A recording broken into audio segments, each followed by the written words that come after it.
Ladies and gentlemen, it feels so nice to bring you an episode of Liverpool Latest with a smile on my face. My name is Matt, and we'll be going over everything that went into the 2-0 victory Liverpool had in Anfield against Aston Villa. We'll go over some key points in the game, Mo Salah's 250th goal for the Reds, some key players that partook in this victory, and what leads us next in the not so distant future.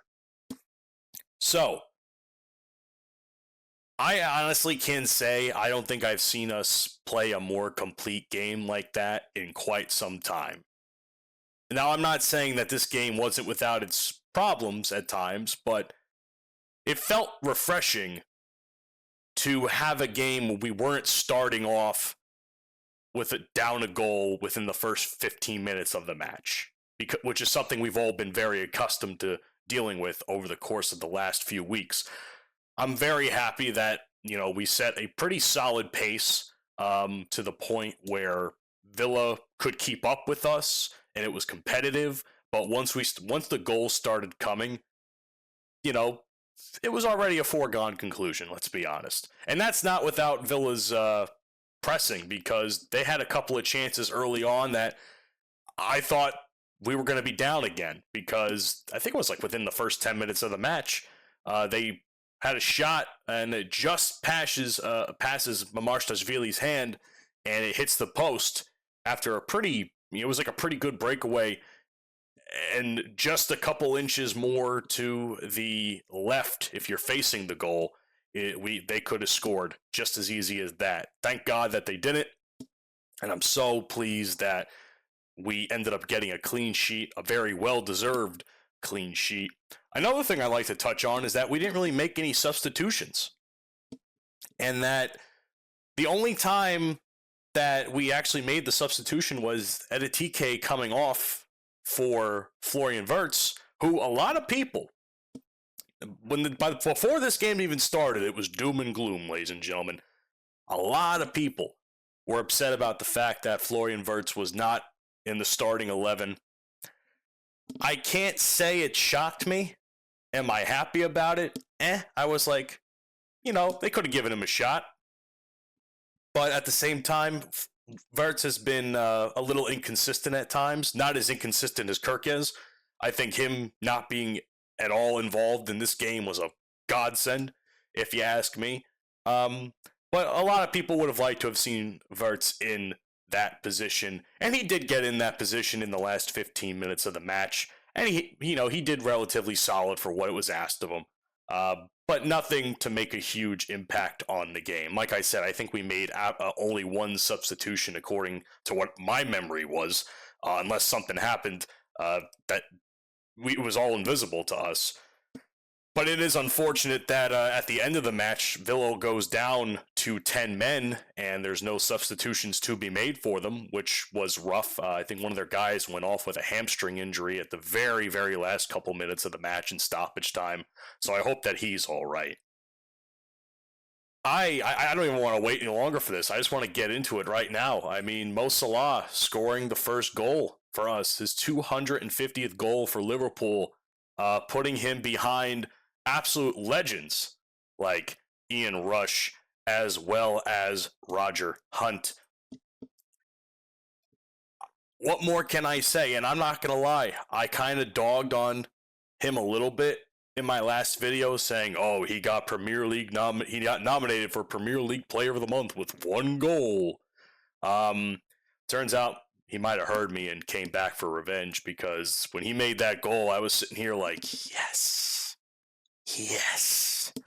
I was just, man, I don't think there's a man more universally loved by this club and that loves us just as unconditionally as Mohamed Salah. You could tell he was happy. He was playing very well up to form, as we usually are accustomed to seeing him. It was probably his best match he's had in quite some time, barring the previous time he scored for us. And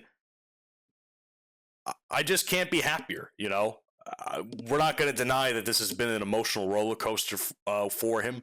A lot of changes have been made to the lineup. one change being permanently in Diogo Jota. Um,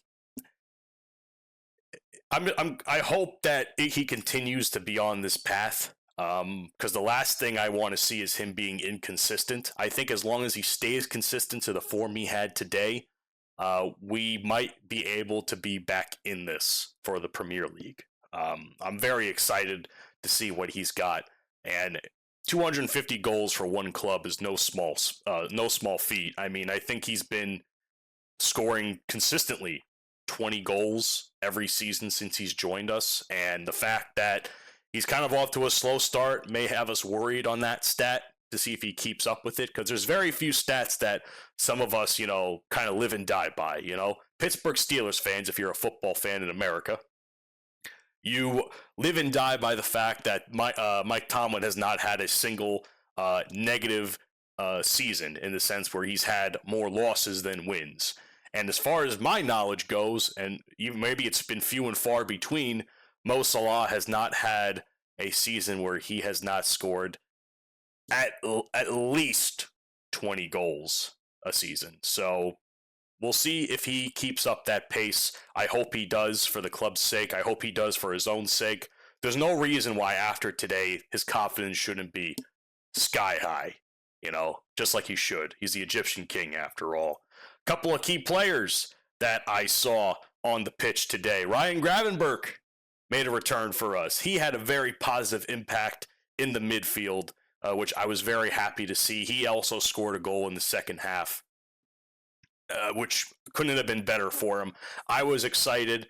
I was excited to know that he was actually starting. I actually thought he'd be subbing in partway through the game, just because I didn't know how fit he was. I hadn't seen any definite reports that he was, fit to start. And he stayed in from what was like the whole match. So I'm glad he's doing better. I'm glad he got that goal. His confidence must be sky high as well. Dominic Szoboszlai, man, this guy is here's a guy, to quote Chris Collinsworth, American football commentator. Here's a guy that is, without a shadow of a doubt, the heart and soul of this team. This guy has got to be a captain come next season, if you ask me. There was not a moment where I did not see Dom with a push, or at least trying to put himself in a position to score. Now, granted, some of those opportunities he had were maybe a little bit wasted. I think very early on in the game, there was a opportunity to score, to go past Martinez. Unfortunately, the shot was not strong enough. Some people were dogging on him for that. I don't think he was even on his dominant foot to even make a proper shot towards the goal. So at least that's what I heard the commentators saying. But even then, at any opportunity to put a shot on target, give pressure to the keeper, is a good opportunity, in my honest opinion. And he was an absolute force for us in midfield today, and I hope he continues his form, because he's been our best player all season. It's been without a shadow of a doubt, he's been our best player. And I think anybody that argues otherwise isn't watching the same team that you and I are watching. Editike, man. Editike was practically robbed. I can't even say he was robbed, because it was offside. Editike, I saw somebody say on Twitter during the game, he reminds them of a Firmino-esque, a Bobby Firmino-esque player. Always on the push, always trying to press, put pressure on the defense and the keeper. That is a very, very positive thing to hear. He's been easily one of our better players this season since signing him, and I hope he continues this form, because honestly, if he wasn't offside, that was a goal, man. I mean, that's a goal any day of the week. He just needed to be a foot or two more back to allow that goal to be passed. But the fact that he even got that opportunity because of Dominic Szoboszlai was impressive in its own right, and he had some definite impact in the game today. McAllister, he also had a return to form as well, which I think is important, because he has been, I don't want to say a letdown, but he's been a very important, a very missing piece to this puzzle. He was an important piece last year, but this year he's almost been non-existent on the pitch. And the fact that he had the game he had today was also great. I won't lie, though. I was a little bit worried about the little tussling he was having with Onana during a corner attempt for Aston Villa. I'm not going to lie, I thought Onana should have had a yellow card for some of the things he was doing. I honestly thought McAllister could have gotten himself a yellow card in his own right, but neither of that happened. Whether or not you think a yellow card should have happened, especially on Onana's part, is besides the point. I mean, we can't cry wolf all the time when it comes to these lack of calls by the referee. However, I did see another thing online where I can't not agree with it. That Mohamed Salah and McAllister could be the only two guys to get absolutely mauled on the pitch, and no one will ever call a foul on the other team. And it's kind of right, especially on the Mo Salah side of things. I've seen this guy get mauled more times than I'd like to admit, and the ref does absolutely nothing to call a foul. And which is weird because Onana kind of attempted a WWE-style DDT on him at one point before the ref put a whistle on. And I think after that, I would have given him a yellow card. But for whatever reason, I think his name is Stephen Atwell was the ref for this game.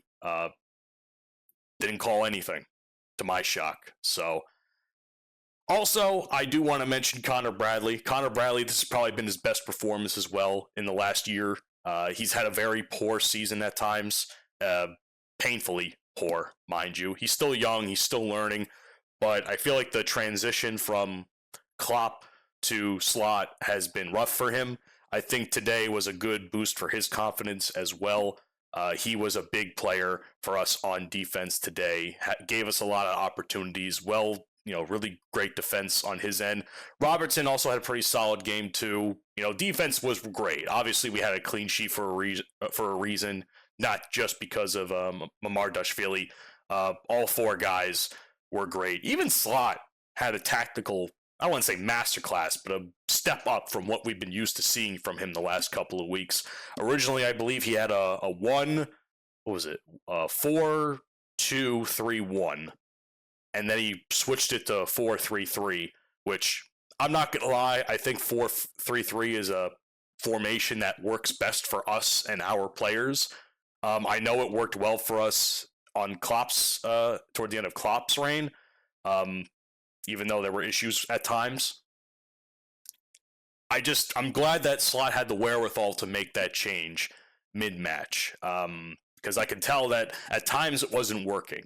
The way Villa's defense was laid out, we weren't pushing through the way we had hoped, and I think once Slot made that change, we definitely were starting to make those crucial passes and get those crucial balls past the keeper to the back of the net. Now, ladies and gentlemen, just because we won today does not mean the road gets easier. As a matter of fact, it will only prove to be more difficult. We have Real Madrid on Tuesday, a heated rival for us in the Champions League, a rival that has taken possibly one of our best homegrown players in quite some time in Trent Alexander-Arnold. Many fans still feel very strongly towards that particular situation that erupted towards the end of the Premier League season last year. We'll have to see how we play then. I think we had a great lineup. I think if we apply a similar lineup against them, we might have a shot. But it's really just a matter of fact of how do we keep that momentum going into Tuesday. The vibes are high right now, but will they be high come that fateful day? I mean, let's be honest, a win here will be huge for us in the Champions League. I don't think we're faring all that well right now. I mean, Real Madrid's in 5th compared to our 10th. A win or a loss is going to be very crucial for our campaign there. We'll just have to see. I'm looking forward to it. Am I nervous? Yes, I am very nervous. But am I more optimistic than I was a couple of days ago? Also, yes. With that being said, thank you guys so much for checking out Liverpool Latest today. I've been your host, Matt. You'll never walk alone.